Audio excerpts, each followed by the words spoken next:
Hi friends, welcome to Rajahmundry home recipes. ఈరోజు మన వీడియోలో అతి తక్కువ టైంలో సులువుగా చేసుకునే ప్రసాదం శనగల తాలింపు. ఏ పూజలకైనా, వ్రతాలకైనా, గుడిలో ప్రసాదంగా అయినా శనగల తాలింపుని ఈజీగా చేసుకోవచ్చు.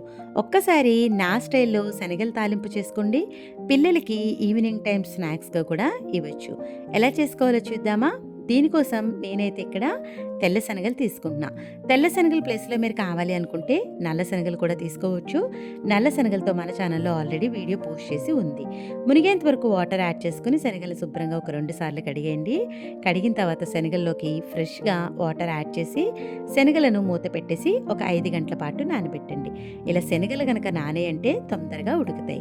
5 గంటల తర్వాత శనగలు చక్కగా నానే కదా, శుభ్రంగా ఒకసారి అయితే కడిగేసేయండి. ఇలా నానిన శనగలను ప్రెషర్ కుక్కర్లో వాటర్ లేకుండా వేసుకోవాలి. శనగలను ఉడికించేటప్పుడు మీకు గుర్తుపెట్టుకోవాల్సింది, మరి ఎక్కువ వాటర్ వేయకూడదండి. శనగలు మునిగేంత వరకు మాత్రమే వాటర్ వేసుకోండి. ఈ శనగలు అనేవి చప్పదనం లేకుండా రుచిగా ఉండడానికి టేస్ట్కి సరిపడా సాల్ట్ని ఇప్పుడే వేసేసుకోండి. ఇలా ఉప్పు వేసుకున్నాక బాగా కలిపేసి కుక్కర్ మూత పెట్టేసి విజిల్ పెట్టి మీడియం ఫ్లేమ్ మీద 3 to 4 విజిల్స్ రానిస్తే సరిపోతుంది. ఆల్రెడీ శనగలు ఉడికిపోయినాయి కాబట్టి మనకి 3 to 4 విజిల్స్గా చక్కగా ఉడికిపోతాయి. కంప్లీట్గా ప్రెషర్ పోయిన తర్వాత కుక్కర్ మూత తీసి చూద్దాము. చూడండి, శనగలు అనేవి ఉడికినాయి. ఒక శనగని తీసుకుని ఇలా ప్రెస్ చేశారు అంటే ఈజీగా బ్రేక్ అయిపోతే ఉడికిపోయినట్టు.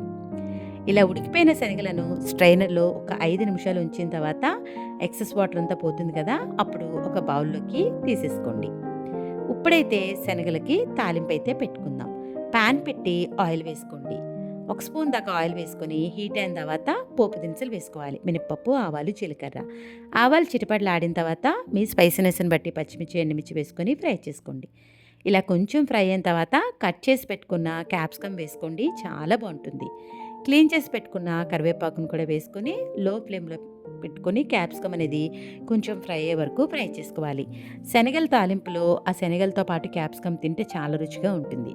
చూస్తున్నారు కదా, ఇలా క్యాప్సికమ్ కొంచెం వేగిన తర్వాత ఫ్లేమ్ని మీడియం ఫ్లేమ్లో పెట్టుకుని కొద్దిగా సాల్ట్ వేసుకోండి. పోపు చప్పదనం లేకుండా ఉంటుంది. కొద్దిగా పసుపు కూడా వేసుకొని ఈ పసుపు, సాల్ట్ అంతా బాగా కలిసేలాగా కలిపేసుకోండి. క్యాప్సికమ్ వేగిన తర్వాత మనం ఆల్రెడీ ఉడికించి పెట్టుకున్న శనగలను వేసుకుని ఫ్లేమ్ని మీడియం ఫ్లేమ్లో పెట్టుకుని ఒక 5 నిమిషాల పాటు ఆయిల్లో శనగలను ఫ్రై చేయండి. ఇలా ఆయిల్లో ఫ్రై చేయడం వల్ల చాలా బాగుంటుంది. ఈ శనగల తాలింపు కొంచెం కలర్ఫుల్గా, పిల్లలు అట్రాక్ట్ అయి తినేలాగా, హెల్తీగా ఉండడానికి సన్నగా గ్రేట్ చేసి పెట్టుకున్న క్యారెట్ తురుము వేసుకోండి, చాలా బాగుంటుంది. క్యారెట్ తురుము వేసుకున్నాక ఫ్లేమ్ని లో ఫ్లేమ్లో పెట్టుకుని 2 to 3 మినిట్స్ మాత్రమే ఫ్రై చేసుకోండి.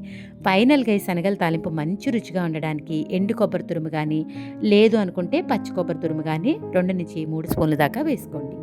పచ్చి కొబ్బరి తురుము కానీ, ఎండు కొబ్బరి తురుము కానీ వేసాక ఎక్కువసేపు వేయించకూడదండి. ఇలా ఒక 1 మినిట్ మాత్రమే ఫ్రై చేసి స్టవ్ ఆఫ్ చేసేసుకోవాలి.